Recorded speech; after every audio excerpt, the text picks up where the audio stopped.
My siblings, please reach out your hands in prayers over me. Most High, we ask that I may speak with your voice and that we may hear with your heart. Alleluia, alleluia, alleluia, alleluia, alleluia, alleluia. The heavens were opened and a voice was heard. This is my only begotten. Listen. Alleluia, alleluia, alleluia. May Christ be with you. And also with you. A reading from the Good News according to the book of Mark. Glory to you, O Christ.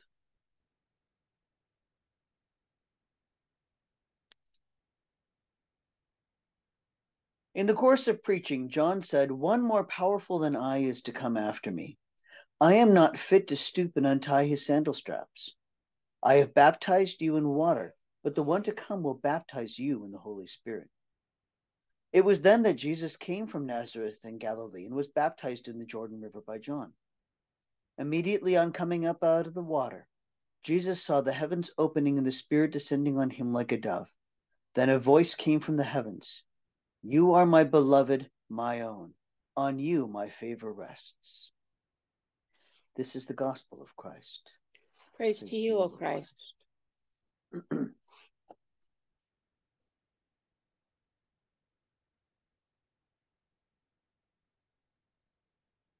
I love this Isaiah passage. It grabbed me back in the 80s and has guided me since.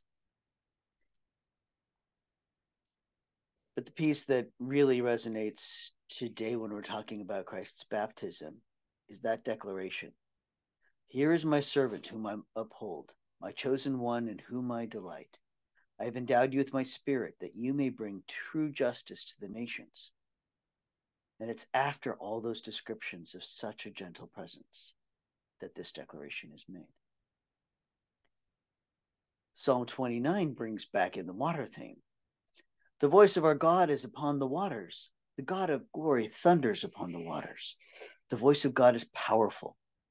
The voice of the Most High is full of majesty." And in Acts, I want to point out that Cornelius was the Roman centurion that asked Jesus to come and heal his pios. We're in that story. And Peter comes back and is talking to Cornelius. And he's saying, "I'm beginning to get it. God shows no partiality. Anyone of any nationality who reveres God and does what's right is acceptable to God." And Peter lays out that the beginning of Christ's ministry is that baptism. You know what took place throughout Judea, beginning in Galilee with a baptism John proclaimed. You know how God anointed Jesus of Nazareth with the Holy Spirit and with power, and how Jesus went about doing good works and healing all because God was with him. And now in Mark, we have John contrasting, "I baptized you with water, but the one to come will baptize you in the Spirit." And Jesus comes up to where John's working on the Jordan and gets baptized, and coming up out of the water, we hear that thunder, that voice, and see the Spirit, that dove. And when we're looking at that story, I think we need to hold two pieces of John in our mind. One, he's part of a very familiar pattern. It was a periodic phenomenon in Israel, much the same way that revival preachers are around here. You get to go out and show up in the desert to where some guy is just preaching up a storm and bringing crowds, and you may get inspired and you may try to get yourself a new start on your new way and get baptized out of what you've realized that you've messed up and go home and try to live that life back home. And the memory fades as you get back into your day-to-day life until the next time the revival comes around. So there were these preachers that were out there in the wilderness preaching the very Jewish version of this. And John looked just like one of those. And yet we don't know what John grew up knowing and thinking about Jesus. I'm sort of assuming because most of us, when we've got a secret to hold, we don't tell the kids. So I'm kind of guessing that the kids may not have been in on the secret, but I don't know that. I also don't know how often they were together. The fact that Mary and Elizabeth were close when they were both pregnant does not mean that that lasted over the decades. We can't assume. We don't know. And that means we really have no idea what John's headspace is when Jesus comes down to the water. But we know what he says. And whether it's a sudden flash of inspiration or something that he's thinking when he realizes his cousin's coming at all, we don't know. But what comes out of John's mouth is, "Are you kidding me? You of all people do not need my baptism." And yet, it wasn't just performative for Jesus. It was actually the inauguration, the dedication of his ministry. There was this little thing with the wedding and his mom leaning on him thing, but that wasn't the big public beginning. This baptism, this declaration, can you imagine what it was to be a bystander? Did they understand, or did it just sound like thunder? Was there a crowd of people waiting to see what next? Or was it some flashbang that just was like, whoa, dude, that was a thing? What was the thing? We don't know that either, which leaves lots of space for our imaginations.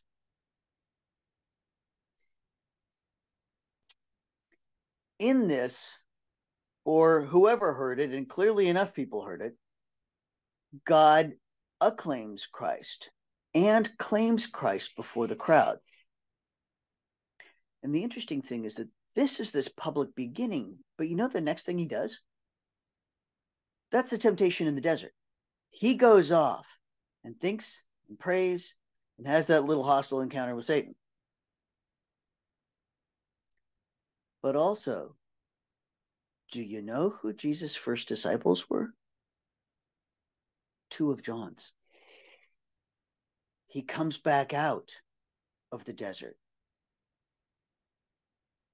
And John has this conversation with his disciples. And one of them's Andrew. One of them's Peter's brother, who goes and tells Peter what he's found. It starts there. There's just this little 40-day hiatus of making sure you're ready.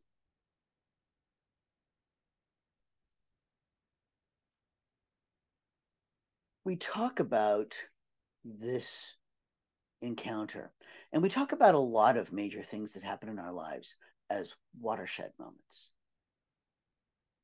I want you to listen to a quote by Pastor J. Andrew Doherty. He said, "Just as water had once broken in Mary's womb to give birth to Jesus, the river Jordan's water breaks over his body to give birth to a movement that would change the course of his life and the course of history. As Jesus wades into the water, he identifies his own life with the lives of sinners and sufferers and outcasts, and all people longing for a better way to live. I'd extend what he said, that as he comes out of the water and he's acclaimed by God, he begins the incandescent embodiment of hope for all of us sinners and sufferers and outcasts and people longing for a better way to live.